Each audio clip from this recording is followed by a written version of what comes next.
The Hinds County coroner has identified the 3 victims killed in Saturday night's triple homicide in Jackson. The victims are identified as 25-year-old Keyana Weathersby, her 2-year-old son, Camari Givens, and 30-year-old Erica Weathersby, Keyana's sister and the child's aunt. Jackson police say the 3 were found shot multiple times inside a home on Queen Alexandria Lane just after 9:15 Saturday night. There are crimes that leave a city grieving. Then there are crimes so disturbing that they make people question whether any place is truly safe. On the evening of June 27, 2026, families across Jackson, Mississippi were settling in for what seemed like an ordinary Saturday night. Children were being tucked into bed. Neighbors were relaxing after a long week. Ordinary Saturday night on Queen Alexandria Lane turned into one of the city's most heartbreaking triple homicide investigations. But by approximately 9:15 that night, emergency calls would send police racing to a home where 3 members of the same family had been shot to death. Inside, investigators found 25-year-old Keyana Weathersby, her 30-year-old sister, Erica Weathersby, and 2-year-old Camari. According to investigators, the toddler had been asleep in his bed when he was killed. It was a crime so shocking that even experienced officers struggled to process what they were seeing. Who could have committed something so brutal? And why would anyone target an entire family? And how did investigators manage to identify suspects in just a matter of days? Before we begin, if you enjoy well-researched true crime cases that go beyond the headlines and uncover the real stories behind each case, make sure you subscribe to the channel. Like, share, comment, and turn on notifications so you never miss a new investigation. Before the flashing police lights, before the crime scene tape, before detectives began piecing together what happened, this was simply another Saturday. Keyana Weathersby was only 25 years old. Like many young mothers, much of her life revolved around her son, Camari. Anyone who has ever cared for a toddler understands how demanding and rewarding that stage of life can be. Every day revolves around small routines: meals, playtime, bedtime, comforting tears, celebrating little victories. Those ordinary moments become the center of your world. Camari was just beginning to discover life. Everything around him was still new. Every room held another adventure. Every day brought another word, another laugh, another reason to smile. Helping Keyana that evening was her older sister, Erica Weathersby. At 30 years old, Erica wasn't simply visiting. She was family. The kind of sister who showed up because that's what sisters do. Sometimes they help with dinner. Sometimes they help with the children. Sometimes they simply keep each other company after a long week. Nothing publicly suggests they believed they were in danger that evening.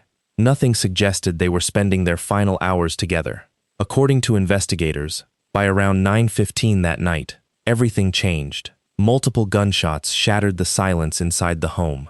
When it was over, all 3 family members had been fatally shot. For investigators, one heartbreaking detail stood above everything else. Camari had been found in his bed. Safe places are supposed to stay safe. Homes are supposed to protect families. Children are supposed to sleep without fear. That heartbreaking reality made this case different. It wasn't only about solving a homicide. It became about restoring a community's faith that justice was still possible. But detectives quickly noticed something that suggested this wasn't a random act of violence. Something important was missing. This memorial has been set up for the Weathersby sisters and 2-year-old Camari to honor their lives. It says, "Rest well in the arms of Jesus." As Jackson police hunt for the unknown suspect responsible for the shooting deaths of a toddler and 2 women, community members say they are heartbroken and outraged.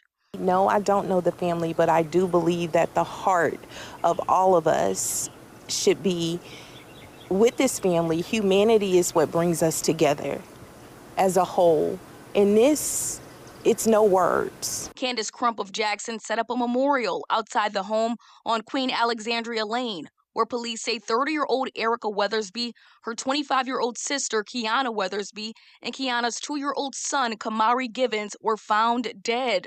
It was devastating just to hear about 3 lives lost at once, and then for one to be a baby, a toddler. It was the least that I could do. As investigators documented the scene, they searched for signs that might explain what had happened. Had someone forced their way inside? Was this a robbery? Had the victims fought back? The evidence pointed investigators in another direction. This attack appeared deliberate. The victims themselves seemed to be the intended targets. Then detectives discovered another critical clue. One of the victims' vehicles, a red Mitsubishi Mirage, was gone. That changed the investigation almost immediately. Stealing the vehicle wasn't simply taking property. It potentially provided transportation away from the crime scene. It also created another opportunity for investigators. Vehicles often carry evidence long after suspects believe they've escaped. Fingerprints, DNA, fibers, digital clues. Sometimes a suspect spends only a few minutes inside a vehicle. Sometimes those few minutes become the mistake that solves an entire case. The following day, investigators located the missing vehicle abandoned at Manhattan Park. It was empty. Whoever left it behind had disappeared. But abandoning the car may have created even more opportunities for forensic investigators. And while crime scene specialists examined physical evidence, another powerful investigative tool was already beginning to work. The public. Cases involving children often affect entire communities differently. People who might normally hesitate to contact police suddenly decide they cannot remain silent. According to officers, tips began arriving quickly. Neighbors called. Witnesses shared information. People who believed they had seen or heard something came forward. Every phone call became another possible piece of the puzzle. At the same time, detectives worked through the victims' relationships. Investigators often begin with one simple question. Who had reason to target these victims? Friends, family, former partners, recent disputes, financial conflicts, digital communications. Every possibility had to be explored, because crimes like this rarely happen in isolation. Somewhere in the victim's recent history, investigators believed the answers were waiting. As evidence accumulated, the investigation accelerated much faster than many expected. Within just 2 days, detectives believed they had identified people connected to the murders. But the investigation was only beginning. Because identifying suspects is one thing, proving a case in court is something entirely different. By the time investigators recovered the abandoned Mitsubishi, they already knew this case would demand every resource available. Crime scene technicians were still processing evidence from the house, while detectives interviewed witnesses, reviewed surveillance footage, and traced the victim's recent movements. Every hour mattered. The longer suspects remained free, the greater the chance that evidence could disappear, stories could change, or additional people could become involved. But this investigation wasn't moving in only one direction. It was expanding. As officers followed leads, they began connecting information from different sources. Witness statements were compared against physical evidence. Phone records and digital activity became part of a growing timeline. Detectives weren't looking for a single clue that solved everything. They were building a picture, one verified fact at a time. This is how major homicide investigations often work. Contrary to what television sometimes shows, investigators rarely solve a case because of one dramatic breakthrough. Instead, dozens of small pieces begin fitting together. One witness remembers a vehicle. Another recalls seeing someone nearby. Surveillance footage places people in certain locations. Phone data confirms movements. Forensic evidence supports or challenges those findings. Eventually, those pieces begin telling the same story, and that's exactly what investigators believed was happening here. So on June 27, 2026, officers with the Jackson Police Department responded to a resident in the 300 block of Queen Alexandria Drive following reports of an aggravated assault. When we arrived, the officers located 3 deceased victims inside the house. The victims have been identified as Keyana Weathersby, her 2-year-old son, Camari, and Keyana's sister, Erica Weathersby.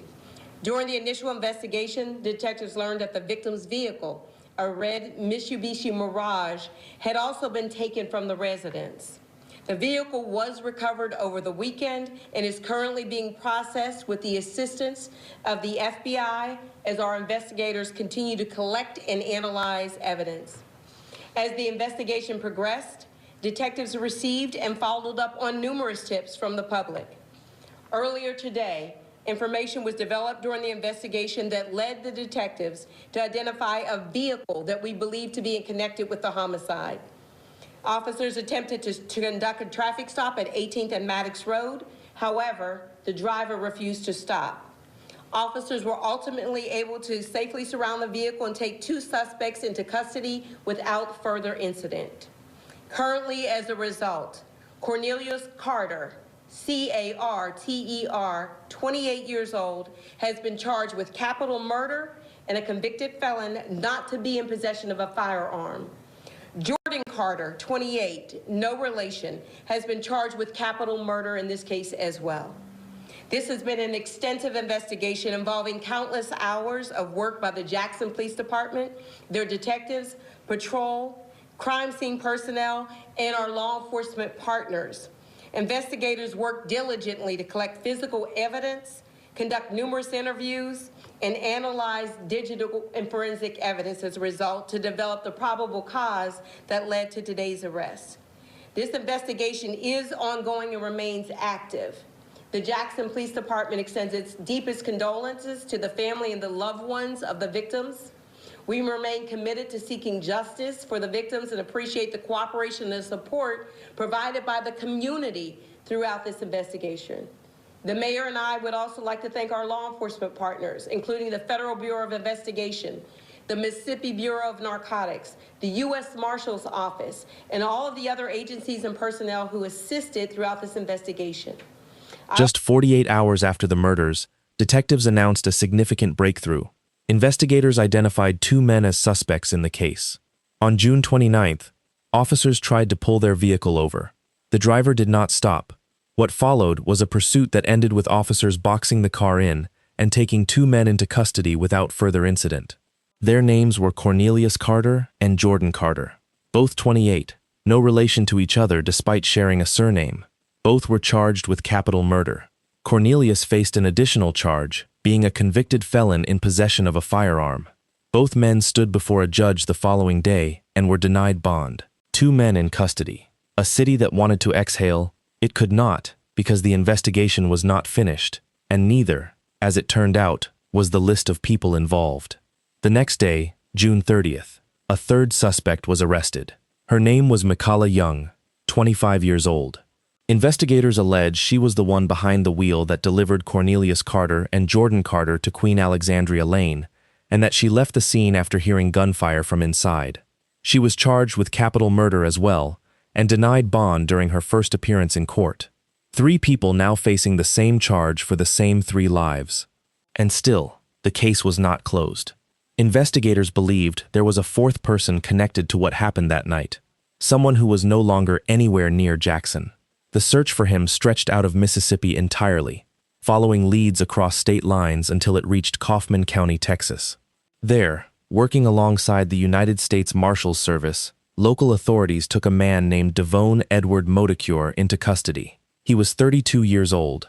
Extraditing a suspect from one state to another is never quick, and Modecure's case was no exception. It took nearly 2 weeks of legal process before he was finally brought back to Jackson. On July 16th, he stood in a Mississippi courtroom facing 3 counts of capital murder, along with aggravated assault, armed robbery, auto theft, burglary of an occupied dwelling, and being a convicted felon in possession of a firearm.